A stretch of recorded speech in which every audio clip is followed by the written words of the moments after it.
If you've already watched the What's in my camera bag video that I posted a little while ago, you will know that recently I've been using the Sigma 85mm f1.4 quite a bit. As I mentioned in that video, I'm very fortunate in the sense that I get to try out a lot of lenses thanks to this YouTube channel, and in doing so, I get to use a lot of different glass on every single shoot that I do. Every single L-mount lens that I've tried so far has been extremely good in terms of optical quality and equally as fun to use, but this Sigma 85mm f1.4 is literally on another level. It's fair to say at this point, when you're trying out a lot of expensive lenses all the time, you do somewhat become a little bit used to the quality. But when I first attached this lens to my S5, I was literally shocked at how good it was.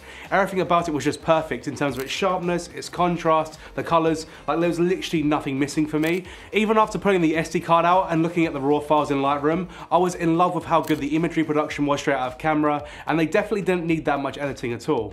So, before I get too excited, let me quickly touch up on the build and the physical characteristics of this lens. It's a little bit heavy and a little bit chunky, but sometimes the chunky ones need a little bit of love too. For me though, the weight does equal quality, and this is built very well.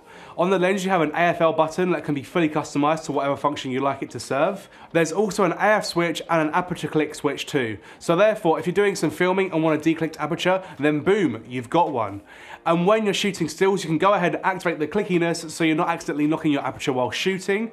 And for me, this is an absolutely awesome feature, and I'd love to see this in more lenses that are around the £1,000 price point. While we're on the topic of price, this lens will set you back around £1,000 here in the UK, so that's almost double the price of the Panasonic 85mm f1.8.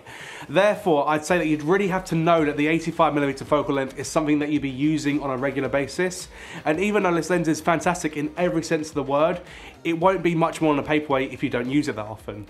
And if I'm being completely honest with myself as well, the Panasonic 85 is all the quality I'd ever need in terms of sharpness and of course for a much cheaper price point. But the 85mm from Sigma does definitely feel a little bit more special, for want of a better word. So before I continue, I'd say that if you're in the market for an 85mm and you'd rather save yourself a few pennies, then the Panasonic 85mm 1.8 definitely won't disappoint, and in some areas is better than the Sigma 85mm. And we'll get onto that in a little bit. Oh, also, just to quickly add here, I've noticed that a lot of people that watch my videos are not subscribed to the channel, so if you have seen yourself watching a few of my videos and you've enjoyed them, then please subscribe because it helps me out massively, and yeah, I'd really appreciate it. So, as I said earlier, the Sigma 85mm is literally perfect in terms of image quality. The colours are vibrant, the contrast is rich, and it's probably one of the most sharpest lenses I've ever used. For both photo and video, it renders images beautifully, and if you do find yourself wanting that focal length on a regular basis and want to get the best image quality possible, then there's literally no other lens for the L-mount that you should consider.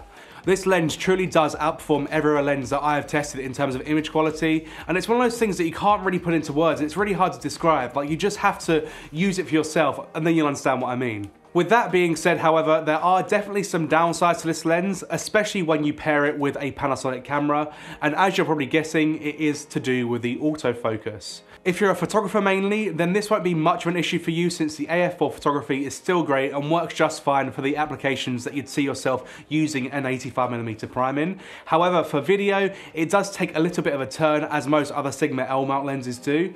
I mean, when you compare the continuous autofocus to the Panasonic 85mm, I saw a lot of shortcomings, and I would safely brand it as unusable for any serious client work in terms of its AF.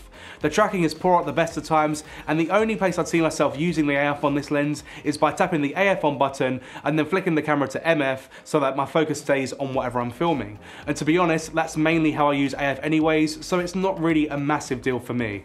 It just sort of seems that currently Sigma are behind in terms of their AF performance when it comes to their native L-mount glass, displaying a lot more pulsing and an almost sporadic performance across the board. Again, I just want to reiterate the fact that this is only for continuous AF mode when shooting video, and that in other areas everything works perfectly fine. However, the nicest feature of this lens for video work is the ability to declick the aperture, allowing for swift aperture changes while shooting video without that horrible stepping you see from a clicked aperture ring.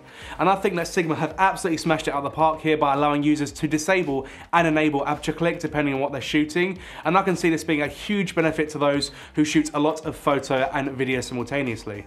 So overall, I'd say that Sigma have got an extremely nice package here with the 85mm f1.4.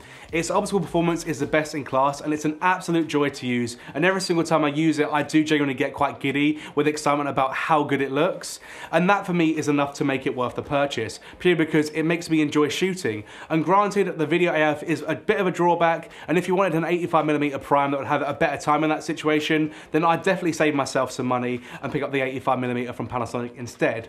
However, if you are a photographer and rarely shoot video, then the Sigma 85mm would definitely be my recommendation over any other 85mm for the L mount on the market right now. Anyway, thank you so much for watching this video. I hope you found it somewhat useful, entertaining, or interesting, and if you did, then please subscribe, because I do make a lot of content here surrounding the Panasonic S5, the S series, and the L mount ecosystem in general, so if that's your thing, then this channel will definitely be for you. So yeah, thanks again for watching, and hopefully I shall see you in the next one. Cheers.